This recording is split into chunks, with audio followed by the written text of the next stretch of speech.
اسی میں آپ دیکھ رہے ہوں گے کہ پچھلے رمضان سے جو میری گفتگو ہو رہی ہے وہ میں نے مختلف طریقوں سے اس کی کوشش کی ہے بتانے کی کہ یہ جو پاکستان میں جنگ ہو رہی ہے یہ براہ راست افغان طالبان اس جنگ کی قیادت کر رہے ہیں. یہ سنا ہے نا آپ لوگوں نے مجھ سے. اور یہ جو میری گفتگو ہوتی ہے اس کو سارے لوگ سنتے ہیں دیکھتے ہیں, موافقین بھی اور مخالفین بھی, اور بڑی سطح پہ اس کو دیکھا جاتا ہے سنا جاتا ہے. ایک وزیر نے مجھے بتایا افغانستان میں کہ وہاں میٹنگ ہو رہی تھی, میٹنگ میں انہوں نے یہ بات کی کہ پورا پاکستان اور وہاں کا میڈیا اور وہاں کی حکومت فوجی بولتے ہیں ہمیں کچھ اثر نہیں ہوتا, جب استاد صاحب بولتے ہیں تو پورا افغانستان ہل رہا ہوتا ہے.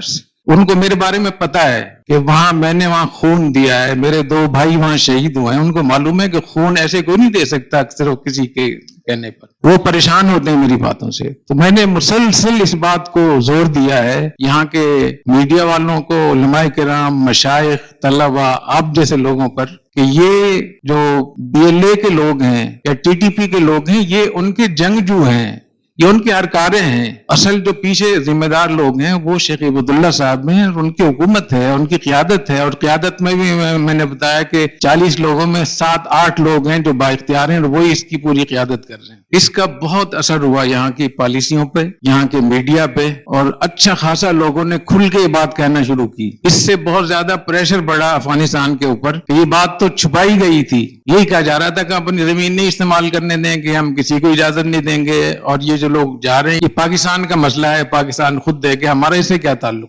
لیکن جب پاکستان کے میڈیا میں اور پاکستان کی پالیسی میں اس بات کو اہمیت آنے لگی اور میڈیا بھی بولنے لگا, اور خاص طور پہ آپ نے جو ISPR کے جو DG ہیں ان کی گفتگو بھی آپ لوگوں نے سنی, تو اس کی وجہ سے افغانستان پہ بہت زیادہ پریشر بڑھا. پھر انہوں نے یہ مشورہ کیا کہ اس پریشر کو کیسے وہ کیا جائے. تو اس زمین میں پھر جہاں اور بہت سارے فیصلے ہو رہے تھے کہ انڈیا کے ساتھ ہمارے اچھے تعلقات ہوں, انڈیا کے ساتھ ہمارے معاہدے ہوں, انڈیا کے ساتھ ہماری تجارت ہو, معیشت ہو, تعلیم ہو, بہت ساری چیزیں. اسی میں یہ بھی ہوا کہ افغان وزیر خارجہ کو ہندوستان بھیجا جائے. ہندوستان کی حکومت سے جو ہمارے مراسم قائم ہوں گے وہ ہوں گے, لیکن خاص طور پہ دارالعلوم دیوبند ان کو بھیجا جائے, کیونکہ پاکستان کی جتنی بھی خانقاہیں ہیں, مدارس ہیں, علماء کرام ہیں, طلباء ہیں, مذہبی جماعتوں کے لوگ ہیں, ان کی قیادت ہے, عسکری تنظیموں کے کارکن ہیں, یہ سارے دیوبندی لوگ ہیں جن کا تعلق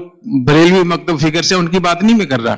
جو افغان طالبان کو اپنا ہیرو سمجھتے ہیں یا اپنے لیے آئیڈیل سمجھتے ہیں, تو دارالعلوم دیوبند سے باقاعدہ اس کی ایک حمایت لی جائے, اور اس میں وہاں کے جو راہ کے لوگ تھے وہ بھی شریک تھے. چنانچہ افغان وزیر خارجہ کا جو دورہ تھا اس کو اس طریقے سے ڈیزائن کیا گیا کہ جہاں اور بہت ساری چیزیں ہوں گی تو وہاں سب سے نمایاں چیز وہ دارالعلوم دیوبند کا وزٹ تھا ان کا. اور دارالعلوم دیوبند کے ایک استاد نے بتایا کہ امام کعبہ تشریف لائے تھے شیخ سدیس, اور بھی کئی حضرات آئے تھے. اتنی کوریج اور اتنی میڈیا میں اس کو اہمیت نہیں دی گئی جتنا کہ افغان وزیر خارجہ کو دی انہوں نے.